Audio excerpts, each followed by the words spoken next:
Maria Santos had always been invisible in the best possible way. At 32, she moved through the corridors of Mercy General Hospital like a shadow, efficient, quiet, and completely unremarkable to most people who passed her by. Her small frame and soft-spoken manner made doctors talk over her head during rounds, made administrators forget her name even after 3 years of exemplary service, and made her family back in the Philippines wonder why she'd chosen such a thankless profession so far from home. But Maria saw everything. She noticed when patient 304's breathing changed subtly before anyone else caught the early signs of pneumonia. She spotted the micro-expressions that revealed when someone was hiding pain or fear. Most importantly, she observed the patterns that others missed. The way certain medications affected different patients, the optimal times for procedures, the subtle signs that distinguished a routine day from one that would spiral into chaos. The morning of September 15th started like any other Tuesday. Maria arrived at 6:30 a.m., 30 minutes before her shift officially began, just as she had every day for 3 years. She changed into her scrubs in the small locker room that always smelled faintly of disinfectant and coffee, pinned her identification badge to her uniform, and began her pre-shift ritual of checking the overnight reports. The medical center served the downtown district of San Ramon, a mid-sized city that had grown rapidly around its technology corridor. Mercy General wasn't the biggest hospital in the region, but it handled everything from routine surgeries to major trauma cases. The facility had 280 beds across 6 floors, with Maria assigned to the 3rd floor medical unit that specialized in post-operative care and chronic conditions. As Maria reviewed the patient charts on her tablet, she noted the usual collection of cases. Mr. Henderson in room 312 was recovering from gallbladder surgery and would need his dressing changed. Mrs. Chun in 315 had been admitted for diabetic complications and required careful monitoring of her blood sugar levels. Room 318 held a young construction worker named Jake who'd suffered a compound fracture and was dealing with both physical pain and the frustration of forced inactivity. The charge nurse that morning was Patricia Wong, a 20-year veteran who ran the floor with military precision. Patricia had worked her way up from a new graduate to head nurse through sheer competence and an ability to handle any crisis that arose. She respected Maria's work, but, like most people, tended to overlook her quiet presence in favor of the more vocal, assertive nurses who demanded attention. "Maria, you'll take rooms 310 through 320 today," Patricia announced during the morning huddle. "We're short-staffed because Jennifer called in sick, so you'll be handling 10 patients instead of your usual 8. Think you can manage?" Maria simply nodded. She always managed, even when the workload seemed impossible. Her secret was organization and the ability to prioritize ruthlessly based on actual need rather than the loudest complaints. While other nurses rushed around responding to every call light, Maria had learned to distinguish between genuine emergencies and routine requests that could wait a few minutes. The first sign that this Tuesday would be different came at 9:15 a.m. Maria was helping Mr. Henderson with his morning walk around the unit when she heard raised voices from the lobby area 6 floors below. The sound was muffled by distance and intervening walls, but something about the tone made her pause. She'd heard arguments in hospitals before, distraught families, frustrated patients, overworked staff reaching their breaking point. This sounded different. She guided Mr. Henderson back to his room and made an excuse to walk past the nurse's station where the desk faced a large window overlooking the main parking area. What she saw made her stomach clench with sudden fear. 3 vehicles that didn't belong were parked in the emergency loading zone. They were dark SUVs with tinted windows, positioned in a way that blocked the main entrance, but left the emergency department access clear. Men in dark clothing were moving with purposeful efficiency around the vehicles, and even from 6 floors up, Maria could see they were carrying weapons. Her first instinct was to alert security, but when she looked toward the security desk near the elevators, she realized something was wrong. The guard who should have been there was nowhere to be seen. The red light on his radio that normally blinked steadily was dark. Maria's mind raced through possibilities. Gang violence wasn't uncommon in certain parts of San Ramon, but Mercy General had always been considered neutral territory. The hospital served everyone regardless of background or affiliation, and that unofficial protected status had held for decades. This felt like something else entirely. She walked quickly but calmly to the break room, where several nurses were grabbing quick coffee before the morning medication rounds. Patricia was there, along with two other nurses Maria worked with regularly. Sandra, a gregarious woman in her 40s who knew every piece of hospital gossip, and Marcus, a recent graduate who brought enthusiasm but still needed guidance on complex cases. "Has anyone heard anything unusual this morning?" Maria asked quietly. Patricia looked up from her coffee. "Unusual how?" "There are vehicles outside that don't look right, and I haven't seen any security guard for the past 10 minutes. Sandra laughed. "Maria, you worry too much. Security is probably just doing rounds or dealing with some homeless guy in the emergency department. Happens all the time." But Marcus was already moving to the window. His face went pale as he looked down at the parking area. "Those aren't normal vehicles," he said slowly, "and they're men with guns." The room went quiet. Patricia moved to the window and studied the scene below. Her expression shifted from skepticism to concern to something approaching fear. "Sandra, try calling security. Marcus, see if you can reach the emergency department. Don't say anything specific over the radio. Just ask for a routine status check." Maria was already thinking several steps ahead. If this was some kind of attack or siege situation, their main priority had to be protecting the patients. The third floor held people who couldn't easily move, post-surgical patients, people on medication that affected their mobility, elderly patients with limited physical capabilities. If something happened that required evacuation, these people would need help. Sandra's attempts to contact security went unanswered. Marcus got through to the emergency department, but the person who answered sounded stressed and distracted. "Everything's fine down here," came the response, but the tone suggested otherwise. Patricia made the decision. "We're going to operate under the assumption that there's a security situation. I want all of you to stay calm, continue with your regular duties, but keep your patients in their rooms unless absolutely necessary.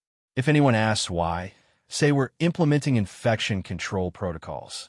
It was a smart cover story. Infection control could justify almost any restriction on patient movement, and the staff was trained to follow such protocols without question. Maria returned to her rounds, but now every sense was heightened. She found herself listening for unusual sounds, watching for changes in the normal patterns of hospital life. When she entered room 314 to check on Mrs. Patterson, an elderly woman recovering from hip replacement surgery, she noticed that the patient was unusually alert and anxious. "Something's wrong, isn't it?" Mrs. Patterson asked. "I've been in enough hospitals to know when the staff is worried about something other than medical problems." Maria paused in checking the woman's foreline. Mrs. Patterson had been a high school principal for 30 years before retiring. She was observant, intelligent, and not easily fooled by vague reassurances. "We're being extra careful about some security procedures today," Maria said finally. "Nothing you need to worry about, but we're keeping everyone in their rooms for a while." Mrs. Patterson studied Maria's face. "How long have you been a nurse?" 3 years here, 5 years total. "And in those 8 years, how many times have you implemented security procedures that kept patients in their rooms?" Maria met the older woman's eyes. "This is the first time." Mrs. Patterson nodded slowly. "Then, I'd say we both know this isn't routine. What do you need from me?" The question surprised Maria. Most patients in Mrs. Patterson's situation, 3 days post-surgery, on pain medication, confined to bed, will be focused entirely on their own comfort and recovery. But this woman was asking how she could help. "Stay calm. Don't use the call light unless it's a real emergency. And if I tell you to do something unusual, please do it quickly without asking questions." "Understood." As Maria continued her rounds, she began to notice other changes in the hospital's atmosphere. The usual background noise of conversation, television, and general activity was muted. Fewer people were moving through the hallways. The elevators seemed to be running less frequently. In room 318, Jake the construction worker was restless and frustrated. His broken leg was healing well, but the enforced inactivity was driving him crazy. "When can I get out of this bed and walk around?" he demanded.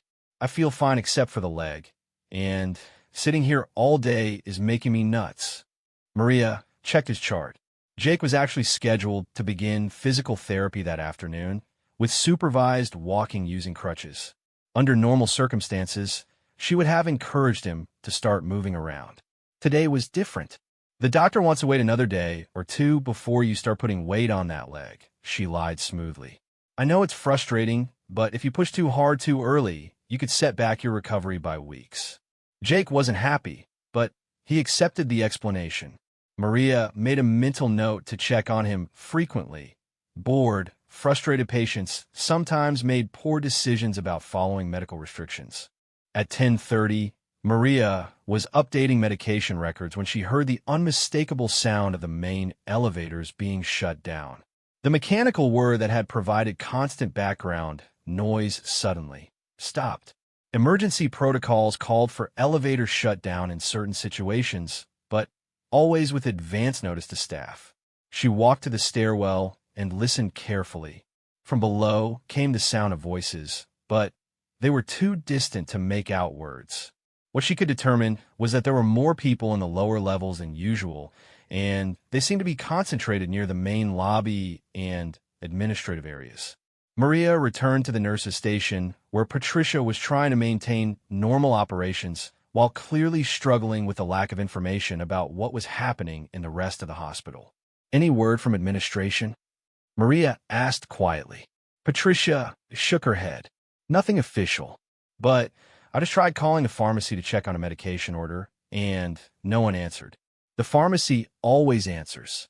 The implications were troubling. The pharmacy was located on the first floor, near the main lobby. If the pharmacists weren't answering their phones, it suggested that whatever was happening had affected the entire first floor.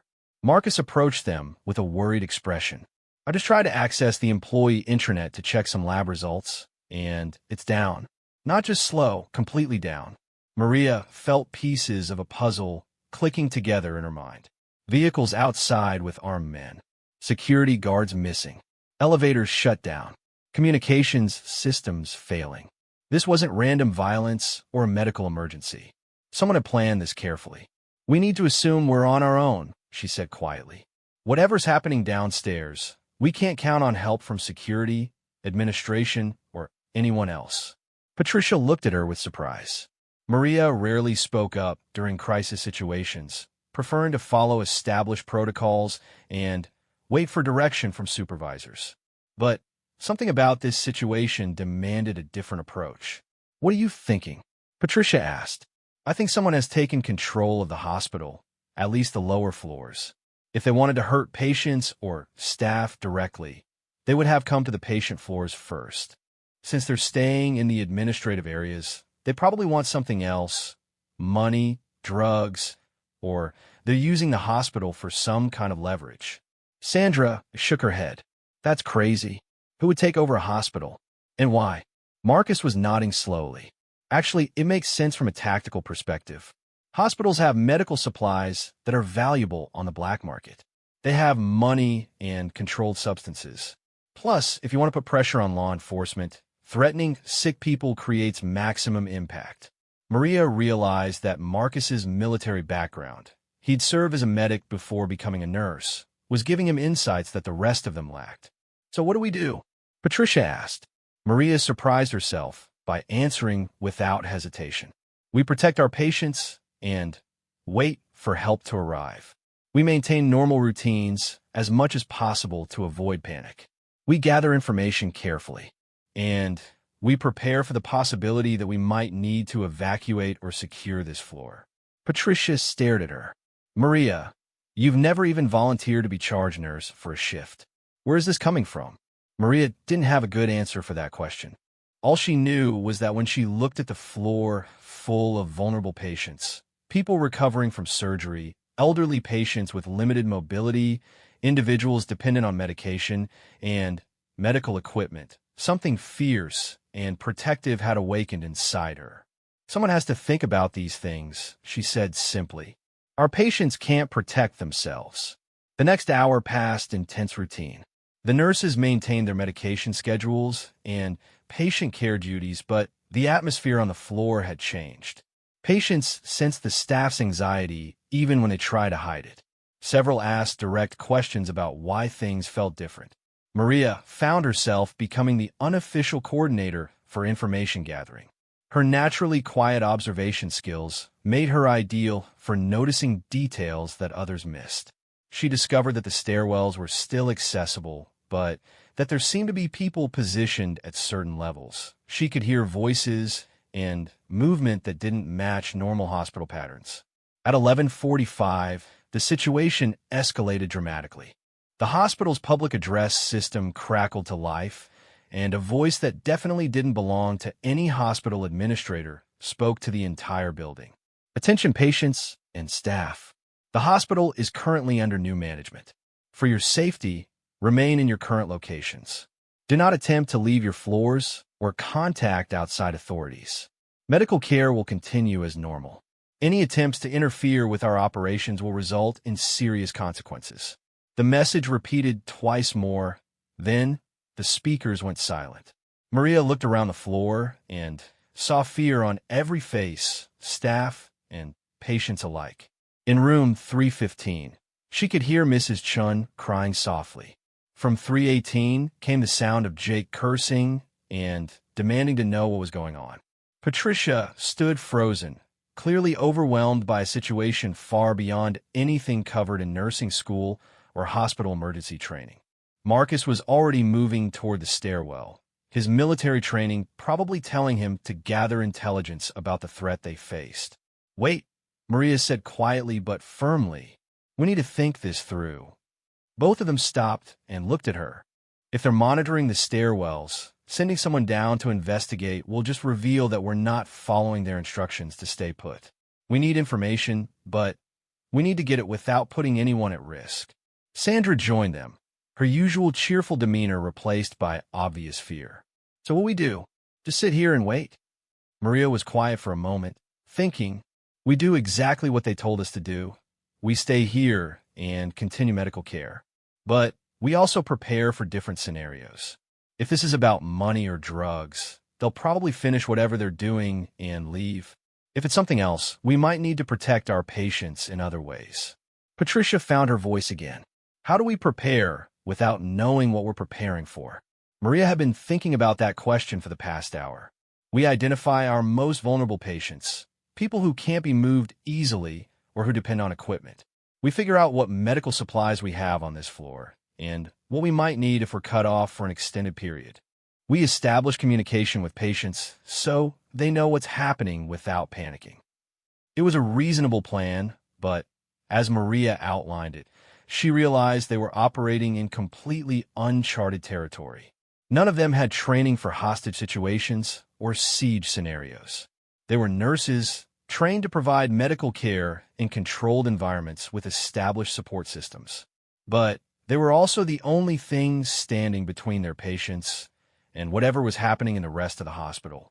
As if reading her thoughts, Marcus said quietly, in the military, we had a saying, adapt, improvise, overcome. We don't have training for this exact situation, but we have skills.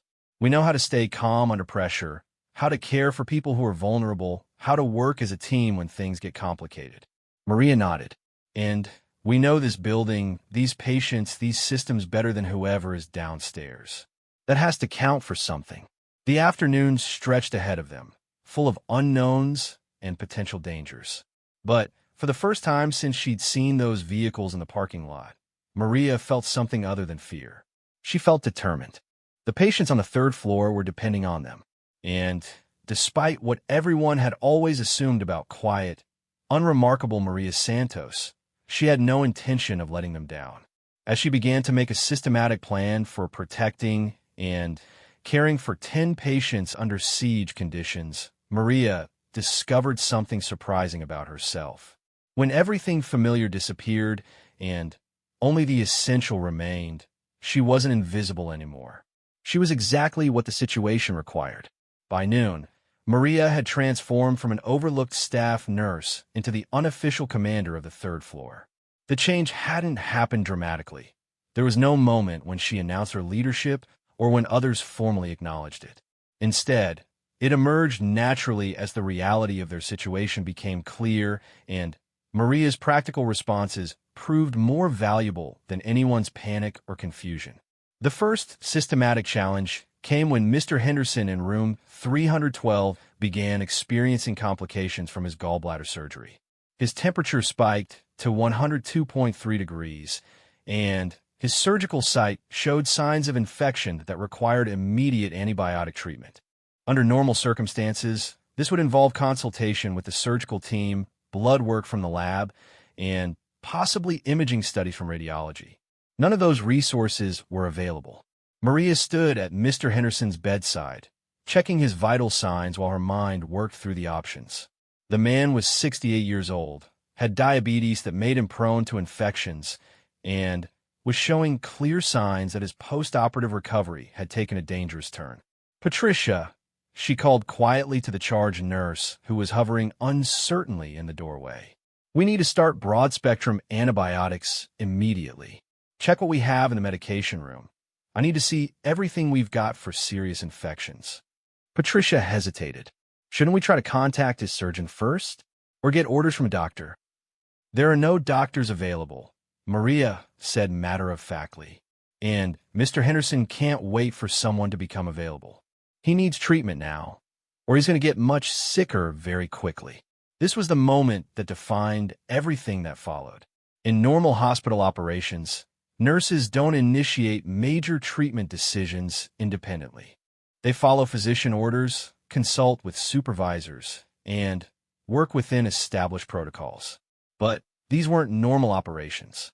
Maria made the decision to treat Mr. Henderson based on her assessment of his condition and her knowledge of appropriate medical interventions.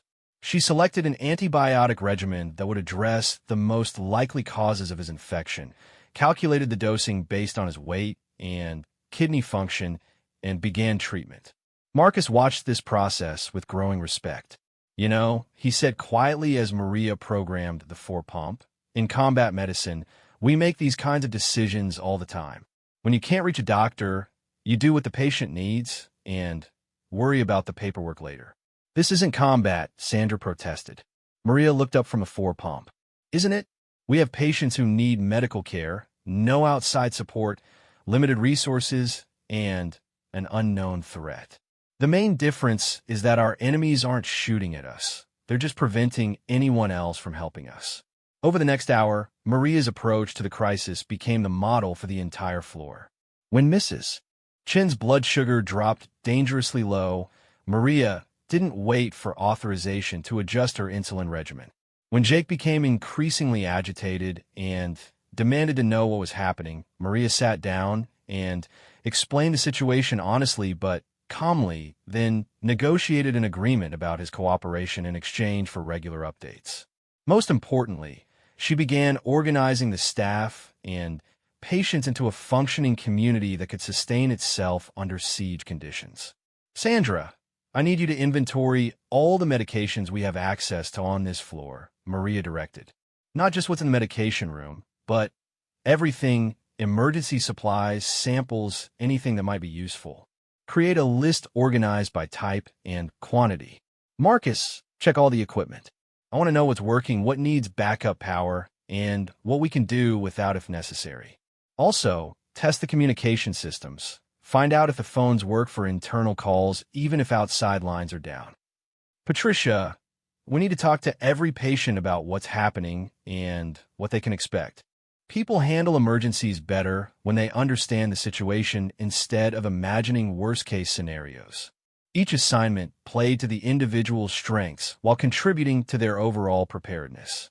Sandra was naturally detail-oriented and would create thorough, accurate inventories. Marcus had technical knowledge that would help them understand their equipment limitations. Patricia's experience and authoritative presence would reassure patients who were frightened by the unusual circumstances. As the afternoon progressed, the third floor began to function like a small, isolated community. Patients who were able to walk helped with simple tasks. Mrs. Patterson, despite being only 3 days post-surgery, appointed herself as an informal coordinator for patient concerns and requests. "I've spent 40 years managing people in crisis situations," she told Maria.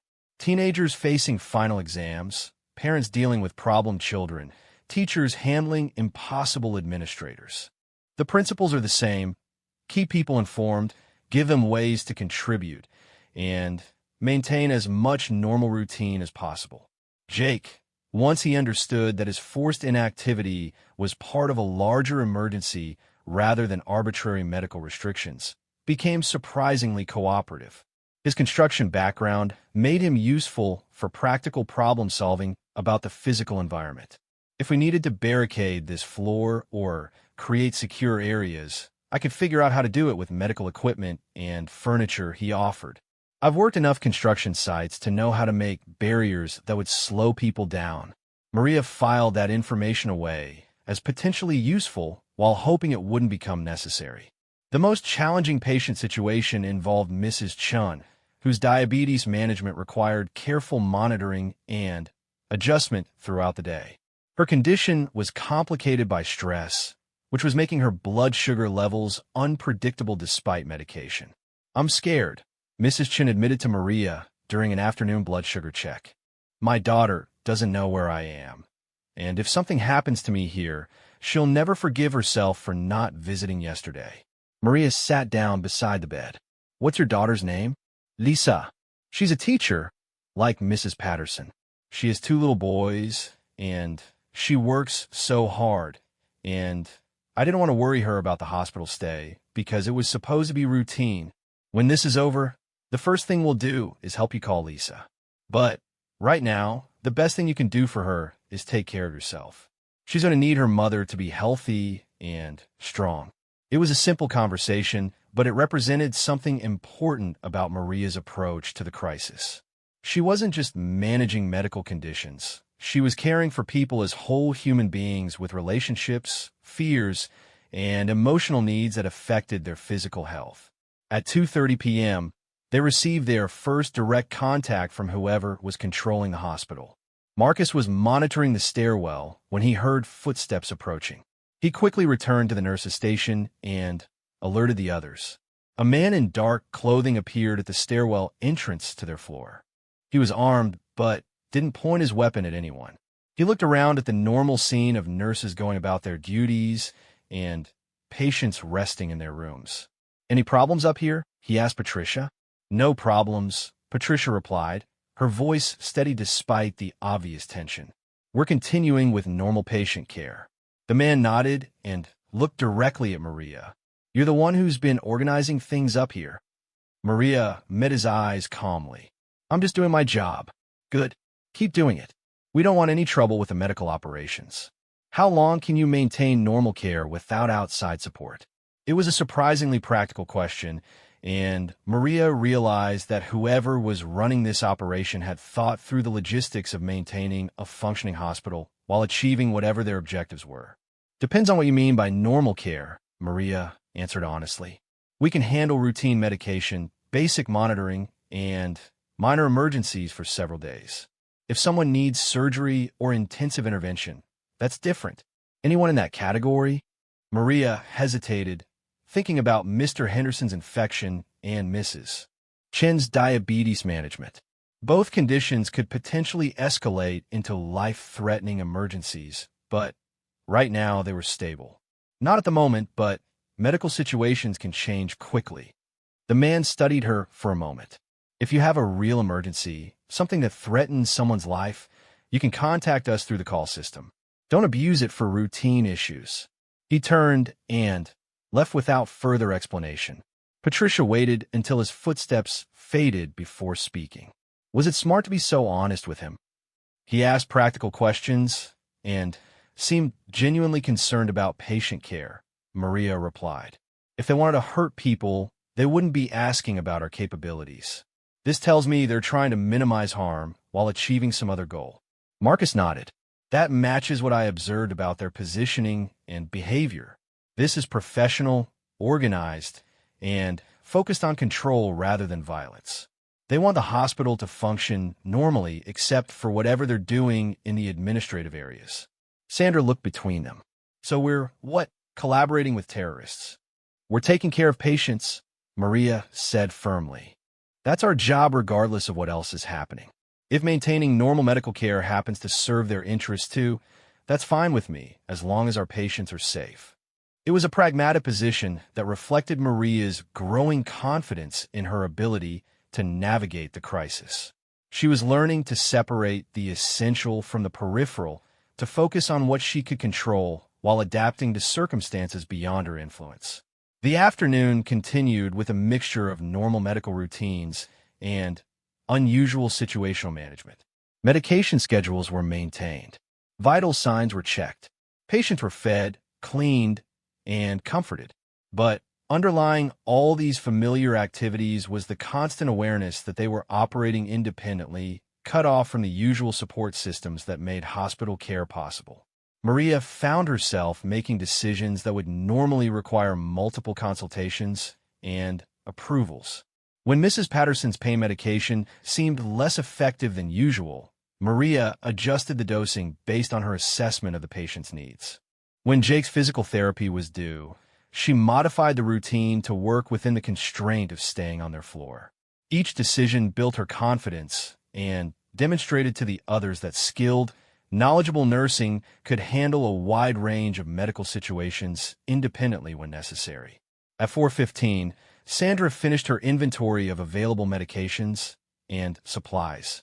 The results were both reassuring and concerning. We have enough basic medications to last about a week if we're careful, she reported. Pain management, antibiotics, heart medications, diabetes supplies. All the common needs are covered. But we're limited on emergency drugs and anything for serious complications. Maria reviewed the list carefully. What about equipment? Marcus had been thorough in his assessment. Most equipment is working normally. We have backup power for essential devices, and the medical gas supply seems unaffected. Communication is limited to internal calls within the hospital, but that includes the call system that Guy mentioned. Patricia had been less successful with patient communication, mainly because the patients had more questions than she had answers for. Everyone wants to know how long this will last and when they can contact their families. I told them we don't know, but some of them are getting pretty anxious. Maria considered this challenge. Patient anxiety could complicate medical care, especially for people with conditions like heart disease or diabetes that were affected by stress. But false reassurances would be worse than honest uncertainty. I'll talk to each patient individually, she decided. They need to hear the truth from someone who understands their specific situation and can address their particular concerns. This decision marked another shift in Maria's role. She was no longer just coordinating medical care. She was becoming the primary point of contact between the staff and patients, the person responsible for maintaining morale and managing the psychological aspects of their isolation. Her first conversation was with Mr. Henderson, whose infection was responding well to the antibiotic treatment, but who was worried about his wife's reaction to his absence. Margaret expects me to call every evening, he explained. When I don't call tonight, she's going to panic and probably drive over here to check on me. What would you want her to do in that situation? Maria asked. Mr. Henderson thought for a moment. Stay home and wait. Margaret doesn't handle emergencies well, and if something unusual is happening here, she'd be safer at home. Then, when you do get to talk to her, that's exactly what you'll tell her. You'll explain that there was a communication problem at the hospital, but that you're fine, and she made the right choice by staying home. It was a simple reframing that gave Mr. Henderson a sense of control and purpose even in a situation where he was essentially powerless. Mrs. Chen's concerns were different. My blood sugar has been harder to control since this started. I'm worried that the stress is making my diabetes worse. Stress does affect blood sugar, Maria acknowledged. But we're monitoring you closely and adjusting your treatment as needed. The most important thing you can do is try to stay calm and maintain your normal eating schedule as much as possible. How can I stay calm when I don't know what's happening? Maria sat down again, recognizing that this conversation needed time and attention. Mrs. Chun, in my experience, people handle uncertainty better when they focus on what they can control rather than what they can't. You can't control what's happening in the rest of the hospital, but you can control how you respond to it. It was a lesson Maria was teaching herself as much as she was teaching her patient. By early evening, the third floor had settled into an unusual but functional routine. Dinner was served on schedule, though the food came from emergency supplies rather than the normal kitchen operations. Medications were distributed according to individual schedules.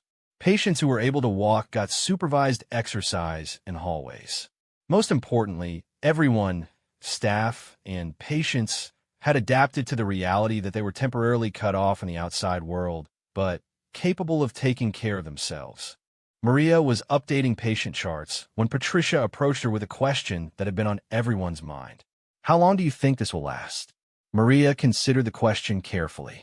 If it's about money or drugs, probably not more than a day or two. If it's political or involves negotiations with authorities, it could be longer. But honestly, I don't think it matters. What do you mean? I mean, we're prepared to handle whatever timeline we're dealing with. We have supplies, we have skills, and we've proven we can maintain patient care independently. Whether it's 12 hours or 12 days, we'll manage. Patricia studied Maria's face. You've really changed today. This morning you were the quiet nurse who never spoke up in meetings. Tonight you're running this floor like you've been in charge for years. Maria had been thinking about that transformation herself. I think I always had these capabilities. I just never had a situation that required them. When everything familiar gets taken away, you discover what you're actually capable of. As night fell over Mercy General Hospital, the third-floor medical unit had become something unprecedented in Maria's experience. A fully functional medical facility operating under siege conditions, staffed by nurses who had discovered they could handle far more responsibility than anyone had ever imagined.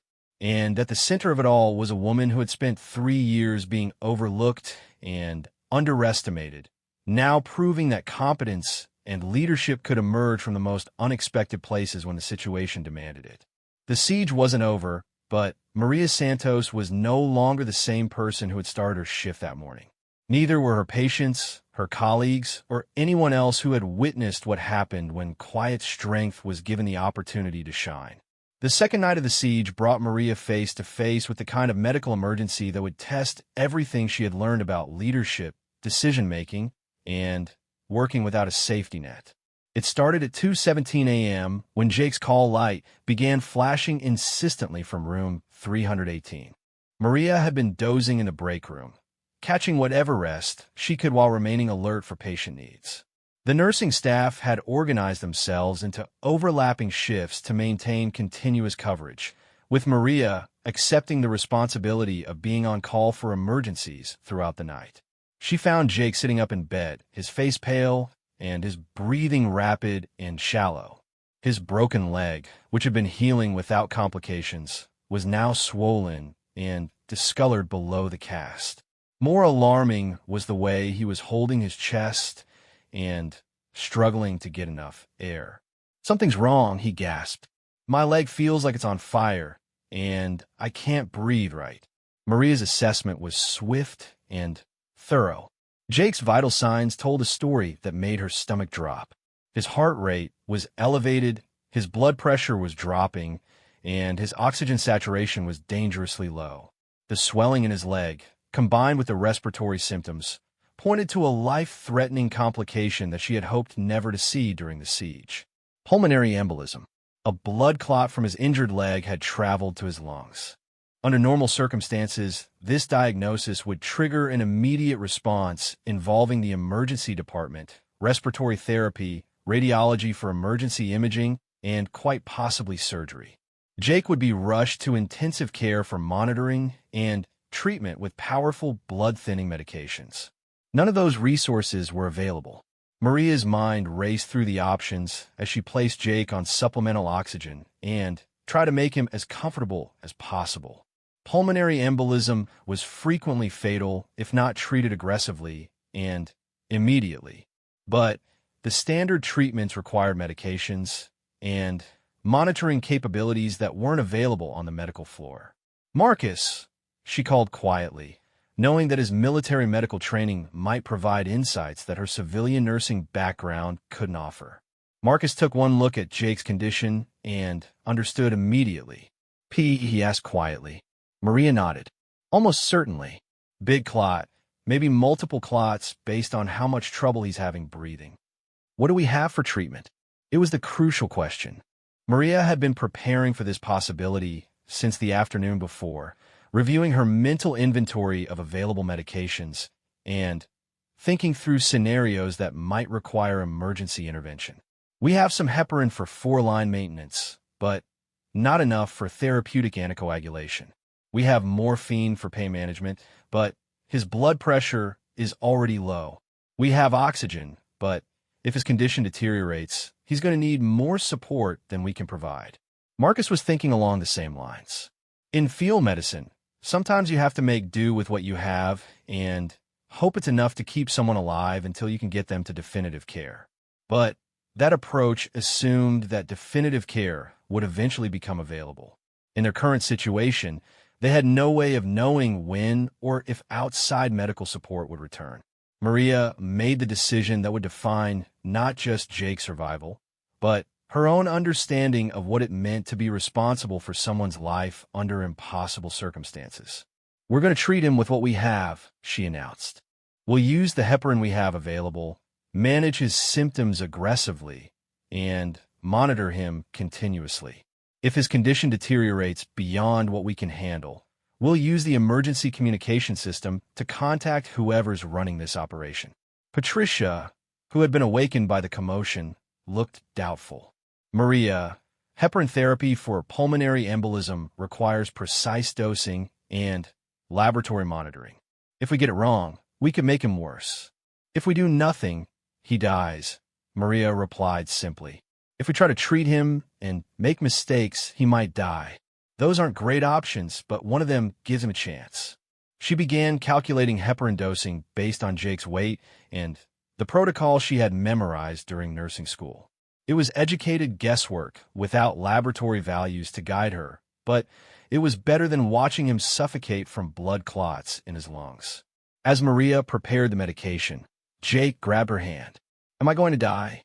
The question hung in the air, demanding honesty in a situation where false reassurance would be cruel and accurate assessment was terrifying. "You have a serious condition that requires treatment we're not fully equipped to provide," Maria said, meeting his eyes. "But we're going to do everything possible to keep you stable and comfortable. I need you to stay calm and conserve your energy while we work on this." Jake studied her face and seemed to find something reassuring in her calm competence. "You know what you're doing?" "I know what needs to be done," Maria replied. "That's going to have to be enough." The next 6 hours were unlike anything Maria had experienced in her nursing career. She essentially became Jake's intensive care nurse, monitoring his vital signs every 15 minutes, adjusting his oxygen support, managing his pain while watching for signs that his blood pressure was dropping dangerously low, and making medication decisions that could mean the difference between his survival and death. Marcus proved invaluable as a partner in Jake's care. His combat medical experience had taught him to function effectively in situations where resources were limited and mistakes could be fatal. "In Afghanistan, we lost a lot of guys to complications rather than initial injuries," he told Maria during one of Jake's more stable moments. The key was continuous monitoring and aggressive intervention at the first sign of deterioration. Sandra and Patricia took over the care of the other patients, allowing Maria to focus entirely on Jake's crisis. Mrs. Patterson, despite her own post-surgical condition, appointed herself as the informal coordinator for patient support and morale management. "People are scared," she reported to Maria. They can hear the activity, and they know something serious is happening. They need to understand what's going on without feeling like they're next. Maria appreciated Mrs. Patterson's insight. Tell them that we're dealing with a medical emergency that's being handled appropriately. Emphasize that this is related to Jake's specific condition, not something that affects everyone. As dawn approached, Jake's condition began to stabilize. His oxygen saturation improved, his breathing became less labored, and the pain in his leg decreased. The heparin therapy, while far from ideal, seemed to be preventing the formation of additional clots and possibly dissolving some of the existing ones. But Maria knew they weren't out of danger. Pulmonary embolism could be unpredictable, and Jake would need days of careful monitoring and treatment that exceeded their current capabilities. At 7:30 a.m., she made a decision that would change everything about how the siege ended. "I need to use the emergency communication system," she announced to the staff. Patricia looked surprised. "Is Jake getting worse?" "No, but he's not getting better fast enough. He needs definitive medical care that we can't provide here. And if we wait until he deteriorates again, it might be too late." Maria walked to the nurse's station and activated the emergency call system that their armed visitor had mentioned the day before. Within minutes, the same man appeared at the stairwell entrance, but this time he looked concerned rather than merely checking on their status. "Emergency?" he asked. "Medical emergency," Maria confirmed. "I have a patient with pulmonary embolism. I've stabilized him with the resources available here, but he needs hospitalization in an intensive care unit with full anticoagulation therapy and continuous monitoring. Without that level of care, he's likely to die within the next 24 to 48 hours. The man studied her carefully. "You're certain about the diagnosis?" "I'm certain about the diagnosis and the prognosis. What do you need?" Maria had been preparing for this conversation since she'd first recognized Jake's symptoms. "I need him transferred to a facility that can provide intensive care," or "I need medical specialists brought here with appropriate equipment and medications." "That's not possible given our current situation." "Then, your current situation is going to result in a preventable death." It was a direct challenge, but Maria delivered it calmly and professionally. She wasn't being confrontational. She was simply stating medical facts. The man considered her words for a long moment. "How long can you keep him stable?" "Unknown. Pulmonary embolism is unpredictable. He could remain stable for days, or he could deteriorate rapidly at any time. The longer we wait for definitive treatment, the higher the risk becomes. I'll need to discuss this with my colleagues." After he left, Marcus approached Maria with a puzzled expression. "Why didn't you ask about getting medical help for the other patients too? This might be our only chance to get outside medical support." Maria had thought about that possibility.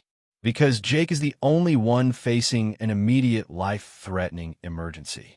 If I try to negotiate for general medical support, they'll refuse and Jake dies. If I focus specifically on one clear case where someone will die without intervention, they have to decide whether they're willing to have that death on their hands." "You think they'll actually do something?" "I think they're trying to accomplish something that doesn't require killing people. A preventable death complicates whatever they're doing and creates problems they don't need." 2 hours later, Maria's assessment proved accurate. The man returned with what appeared to be a physician, a woman in medical scrubs who identified herself as Dr. Sarah Chun. "I understand you have a patient with pulmonary embolism," Dr. Chun said. Maria led her to Jake's room and presented a detailed report of his condition, her treatment decisions, and her assessment of his current status. Dr. Chun examined Jake thoroughly, reviewed the improvised treatment Maria had provided, and confirmed the diagnosis. "Your management has been excellent given the limitations," Dr. Chun told Maria, "but you're right that he needs more aggressive treatment than you can provide here." "So, what happens now?" Dr. Chun looked uncomfortable. "I've been brought here specifically to assess this case. I can provide some additional medications and monitoring equipment, but I can't authorize a transfer." Maria realized that Dr. Chun was as much a captive as everyone else in the hospital, but her presence represented an opportunity that might not come again. "Doctor, can I speak with you privately?" They stepped into the hallway, out of earshot from Jake and the others. "How many other medical emergencies have you been called to evaluate?" Maria asked quietly. "This is the first. And what were you told about the situation here?" Dr. Chun hesitated. "I was told that the hospital was under temporary control due to a security situation, but that medical operations were continuing normally under nursing supervision." Maria nodded. "The nursing supervision is me. I've been managing 10 patients for the past day and a half with 3 other nurses, no physicians, no lab support, no radiology, and limited medication supplies." Dr. Chen's eyes widened. "You've been practicing medicine independently?" "I've been keeping people alive using nursing skills, medical knowledge, and clinical judgment. Jake's case is the first situation I couldn't handle with available resources." "What about the other patients?" Maria gave Dr. Chun a brief overview of the conditions they were managing: post-operative infections, diabetes management, pain control, cardiac monitoring. All situations that required skilled nursing care, but hadn't yet required physician-level intervention. "That's remarkable," Dr. Chun said slowly, "but also far beyond the scope of nursing practice." "Doctor, with respect, the scope of nursing practice is whatever's required to keep patients alive when no one else is available to do it." Dr. Chun was quiet for a moment. "What do you need from me?" "I need you to advocate for these patients with whoever's making decisions. Not just Jake, but all of them. They deserve proper medical care. And if this situation continues much longer, we're going to face more emergencies that exceed our capabilities." "I'll do what I can." Dr. Chun spent the next 4 hours working with Maria to stabilize Jake and establish better treatment protocols for all the patients on the floor. She brought additional medications, portable monitoring equipment, and, most importantly, validation that Maria's medical decisions had been appropriate and effective. "Where did you learn to manage complex medical cases independently?" Dr. Chin asked as they updated Jake's treatment plan. 3 years of watching, listening, and learning from every doctor, specialist, and experienced nurse I've worked with, Maria replied.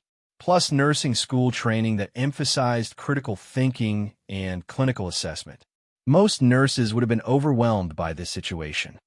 Maria considered that observation.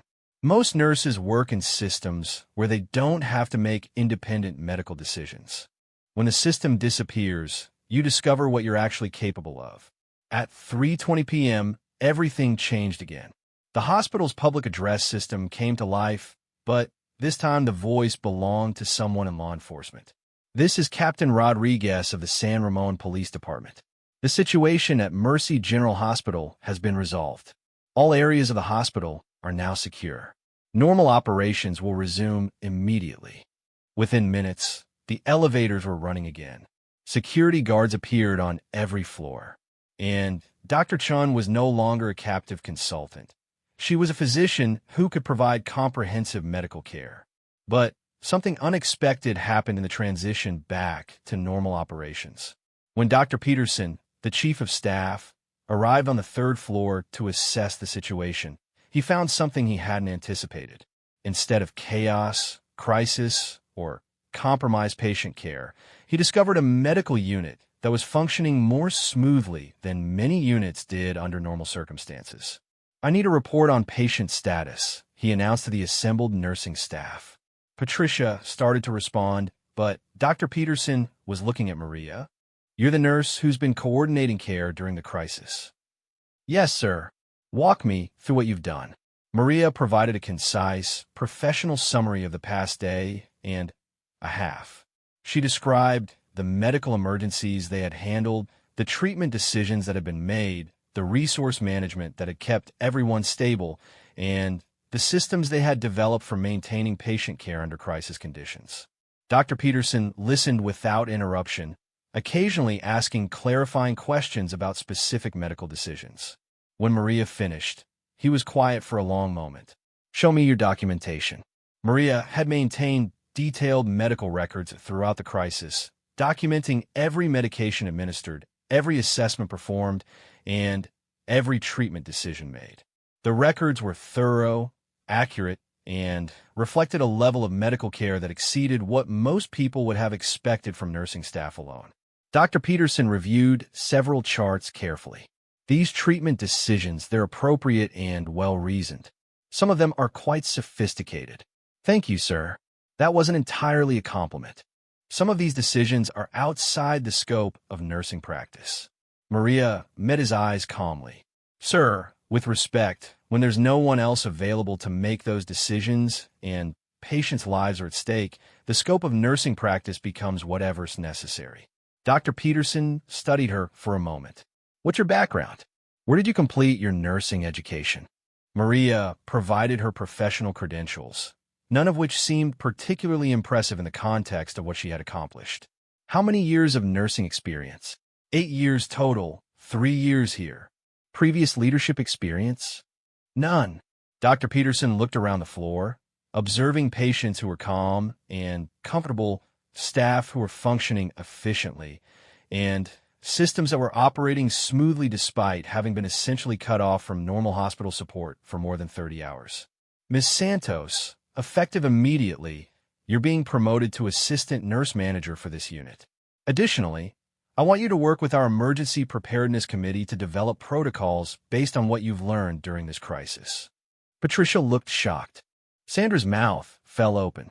Marcus grinned and nodded with obvious approval. Maria simply said, "Thank you, sir. I accept." But the real recognition came from her patients. As word spread through the hospital about what had happened on the 3rd floor, people began to understand that something extraordinary had occurred. Mrs. Patterson, who was finally able to call her daughter, told the story to everyone who would listen. That nurse saved all of us. Not just medically, but she kept us calm, organized, and functioning like a family when everything fell apart. Jake, whose life had quite literally been saved by Maria's willingness to take risks and make difficult decisions, became her most vocal advocate. She didn't just follow rules and wait for permission, he told reporters who came to cover the story. She saw what needed to be done, and she did it. Mr. Henderson, whose post-operative infection had been successfully treated despite the lack of physician oversight, summed up what many people felt. For 3 years, she was just another nurse to most of us. Quiet, competent, but nothing special. It took a crisis to show us who she really was. The siege of Mercy General Hospital became a case study in crisis management, emergency preparedness, and the unexpected capabilities that emerge when ordinary people are faced with extraordinary circumstances. But for Maria Santos, the real lesson was simpler and more personal. She had spent years believing that her role was to follow instructions, support others' decisions, and work quietly within established systems. When all those systems disappeared and only the essential remained, patients who needed care and the knowledge and skills to provide it, she discovered that she had never been ordinary at all. She had simply been waiting for a situation that required her to be extraordinary. The woman who had started that Tuesday morning as an overlooked, underestimated staff nurse had ended it as a leader, a decision-maker, and someone whose competence under pressure had literally saved lives. And everyone who had known the old Maria Santos, including Maria herself, realized they had never really known her at all.